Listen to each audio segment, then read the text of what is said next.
Brian Azzarello New 52 Wonder Woman run was like a finely cooked steak.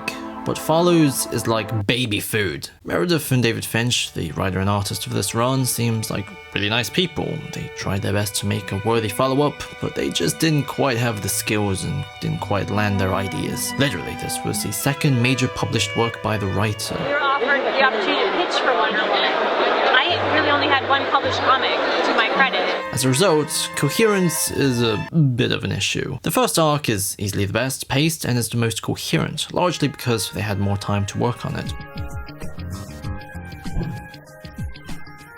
It's focused on Diana juggling her new responsibilities as the new queen of Themyscira, and as the god of war, and as a Justice League member. At one point, she's so stressed about the world being endangered and people dying that she attacks Swamp Thing immediately upon meeting.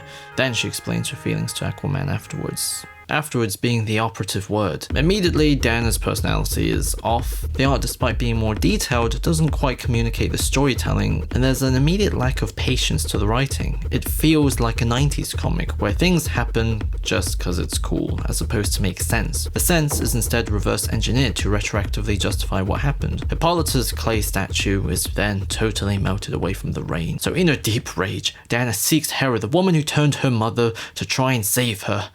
She casually chats with Clark about how hard it's been. The Amazons want Diana to spend all of her time to just be their leader, but she tried to share the responsibility by creating the Amazonian Council to act as a voice for everyone, but it's too much change too quickly, even though the Greeks invented democracy. Furthermore, Diana's own body and mind will eventually change to be the god of war. Who would have known that would make someone whiny? The more reactionary conservative Amazons now follow Donna Troy, who was made to replace Diana, and she leads a small group of Amazons to kill all the new male Amazons on the island. You know, the people who their shared mothers abandoned long ago, who were ready to kill them if it was not for Hephaestus trading weapons for their lives to shelter them. Then during Diana's war against the Firstborn, they shed their blood with their sisters. Yet now they're all dead. We don't see Hephaestus' reaction, nor do we really spend any time with the disgust or shock of some of the sisters that may have accepted their new siblings. And at this moment, I figured out what's wrong. There's a lack of delicacy to the writing. Azzarello's run got really dark and really salacious, but it held a pretty optimistic view of people despite their monstrous past or actions. This run effectively wiped away a lot of this humanity, what should have been a more political tale about people learning to live with each other as Diana rebuilds Themyscira while trying to preserve tradition and enact necessary changes. The setting is now just a vague, pretty stage for things to happen. Vague in the way that the setting, the history, the drama, the characters, the story is no longer something that's committed for long-term storytelling or themes. It's all just another toy in a toy box of immediate gratification, where shock, death, and more moaning prevails. Promptly, Diana goes to fight Donna Troy with a speech about how sisters help each other, which doesn't have anything to do with the genocide we just witnessed. She beats her, and then makes a speech about love and compassion in which the rest of the Amazons are like, "Oh poop, you're right, you didn't undo us, we undid ourselves."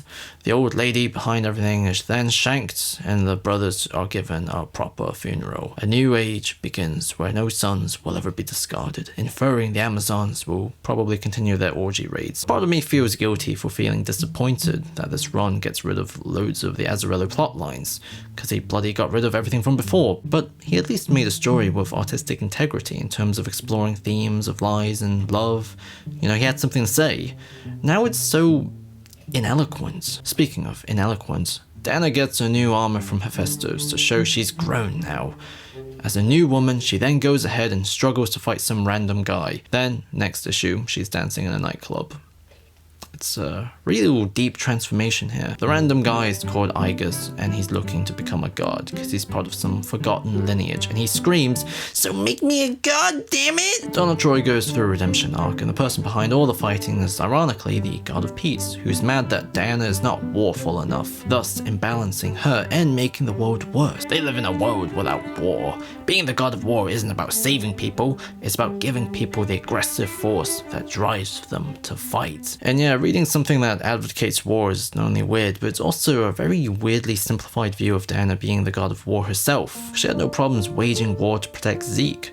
She even felt pride seeing her people dying in battle with such valor and bravery. Wonder Woman believes in love and mercy.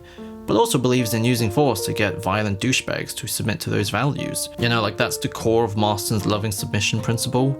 Now she's having a whinge over needing to have to start wars, and I think a more interesting conversation actually could have been the opposite, where perhaps as the god of war, Diana concentrates too much on submission and not enough on the loving side now. You know, something that's a little bit more artistically challenging to read. Anyways, Zeke resurrects Donna, who then resurrects Apollo and Ares from the Azarella run, because this was some convoluted plan by Zeus. I don't know what's the god of anything. In an unrelated story beat, baby Zeke is dying. Diana tries to get help, but then gets bamboozled by Hecate, the goddess of necromancy, someone who's secretly in love with Zeus and wants to resurrect him with the baby. She sends Diana behind Hera's back, but then it's revealed, despite the redemption arc from before, Hera actually hasn't changed. She still hasn't forgiven how Diana or baby Zeke is a product of her husband's affair. So when she discovers the baby is dying because so much power could never be contained in something so fragile, she sped it up herself. On one hand, this mind-blowingly destroys her entire arc from before, where she grows from a pompous mean girl immortal to a mortal woman who's humbled and finds happiness in the shortness of life, and then became Diana's great ally, restoring her Amazons and protecting baby Zeke herself. Now it's revealed she didn't learn anything at all. Amazing. On the other hand, I kinda dig the sheer nihilism of all of this. Becoming a god again undid her growth, like an addict touching the needle again. This twist provoked a depressing feeling of powerlessness in me that I found oddly cathartic. I don't know, maybe I haven't outgrown my emo phase. Anyways, Zeke dies, Zeus comes back, Zola, who died, is brought back to life and is in so much shock of her baby being dead that she never moves again. Wonder Woman doesn't know if she could ever forgive Hera while sniffing Zeke's old blanket before letting it go. This baby was like her own, and her love wasn't good enough in the end. But she takes some solace with the knowledge that everyone was ultimately acting out of love, including Hera. And upon reflection, in this run, every character apart from this guy had sincere intentions. Thus, it's from concentrating on the love, Diana can continue to love herself.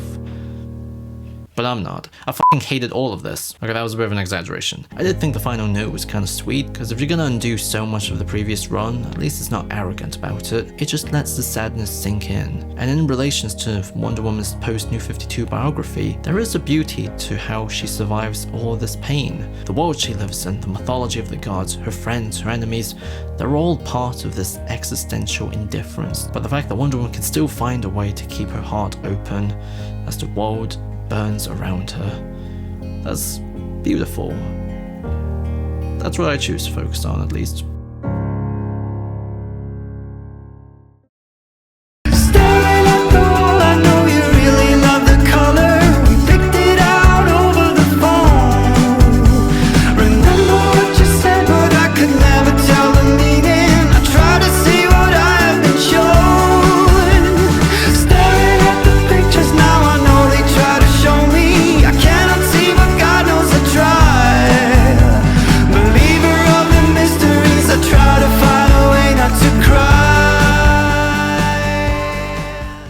So this was the New 52 Wonder Woman video part 2. I'm hoping that I can move into the Greg Rucka Wonder Woman Rebirth run, so this will be rounded out as like a really neat little trilogy.